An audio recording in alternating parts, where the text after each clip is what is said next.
Danger झोनमधील आदिवासी वसतिगृहाविरोधात विद्यार्थ्यांचे देवरीत जोरदार आंदोलन. आदिवासी विद्यार्थ्यांच्या सुरक्षिततेचा प्रश्न ऐरणीवर. शासकीय वसतिगृहाची मागणी.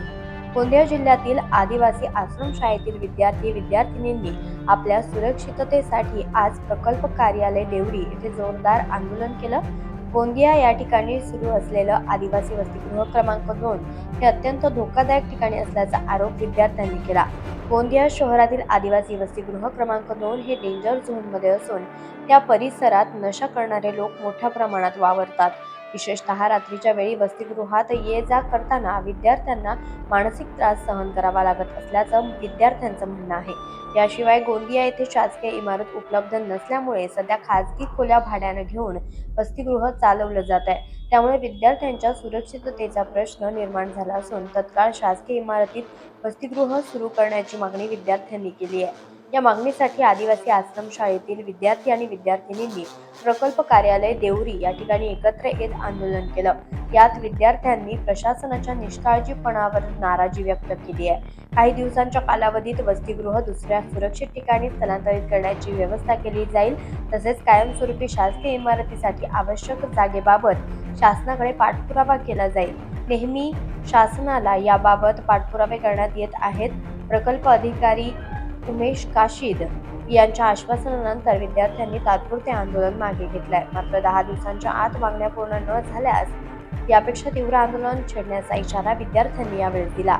आता प्रशासन दिलेल्या आश्वासनांची कितपत पूर्तता करतं याकडे सर्वांचंच लक्ष लागलेलं आहे.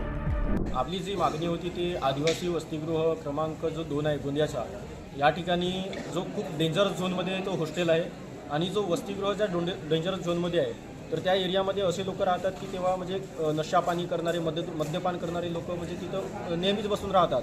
रात्रीला येताना जाताना खूप विद्यार्थ्यांना मानसिक त्रास सहन करावा लागतो, शारीरिक त्रास सहन करावा लागतो. आणि 1986 पासून जे हॉस्टेल्स बनलेले आहेत गोंदियामध्ये पण आतापर्यंत शासकीय इमारत बनलेली नाही, ही आमच्यासाठी खूप मोठी शोकांतिका आहे. तर आपण हेच मागणी घेऊन आज बसले होते का इथं? हो, याच मागणीसाठी आज आपण इथे बसलेलो होतो आणि प्रकल्प अधिकारी साहेबांना आपण इथे आज निवेदन दिलेलं आहे. सकाळच्या 10 वाजेपासून तर आता रात्रीचे 11 वाजलेले आहेत आणि आज आपण इथेच बसलेलो आहोत. आणि जोपर्यंत आमची मागणी पूर्ण होणार नाही तोपर्यंत आम्ही इथेच बसलो असा आमचा निर्णय होता. पण ह्या गोष्टीसाठी प्रकल्प अधिकारी साहेबांनी आम्हाला काही कालावधीचा वेळ दिलेला आहे आणि तेवढ्या कालावधीमध्ये जर कधी आमच्या मागण्या पूर्ण होणार नाही तर आम्ही पुन्हाहून एकदा असाच खूप मोठा आंदोलन या ठिकाणी किंवा आम्ही अप्पर आयुक्त कार्यालय नागपूर या ठिकाणी करणार आहोत. याच्यामध्ये प्रामुख्याने गोंदियातले जे मुला-मुलींचे 4 वस्ती आहेत त्यांची स्वतःच्या इमारतीची आणि भाड्याची इमारत बदलण्याबाबतची मागणी होती. त्यासाठी मुलांनी आज इथं प्रकल्प कार्यालयाला भेट दिला. आपण काय आश्वासन दिले आज त्यांना? या अनुषंगाने आमची कारवाई पहिल्यापासून सुरू आहे. शासकीय विभागांच्या जमिनींचे प्रस्ताव तयार केलेले आहेत आणि त्या जमिनीच्या मिळण्याबाबत आपला पाठपुरावा सुरू आहे.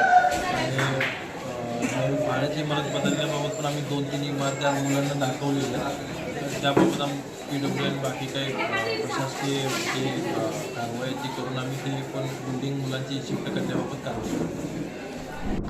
आमची तर मेन मागणी होती की आमच्या सर्व विद्यार्थ्यांना प्रशासकीय इमारत पाहिजे, कारण आम्हाला प्रशासकीय इमारत नसल्यामुळे आमच्यावर खूप अत्याचार होतात. आमची जी मुलांची बॉईज हॉस्टेल आहे ती अशा ठिकाणी आहे, सिपर मोहल्ला म्हणतात, इतका डेंजर एरिया आहे, त्या एरियामध्ये आहे. त्या कारणास्तव ते लोक आमच्यावर येऊन झगडे दंगे फसाद करत आहेत आणि आमच्या मुलांना धमकीसुद्धा देत आहेत की आम्ही तुमचं मर्डर करू, असं करू, तसं करू, की सोडून जा म्हणून. त्यासाठी आम्हा सर्वांचा एकच म्हणणं आहे की सरांना पीओ सरांनी आम्हाला प्रशासकीय इमारतीची मंजुरी द्यावी आणि ही मंजुरी सरांनी आम्हाला आश्वासन दिलं की आम्ही 10 दिवसाच्या आतमध्ये तुम्हा विद्यार्थ्यांना बिल्डिंग मिळवून देऊ. अशी नाही झाला तर पुढची भूमिका काय राहणार आपली?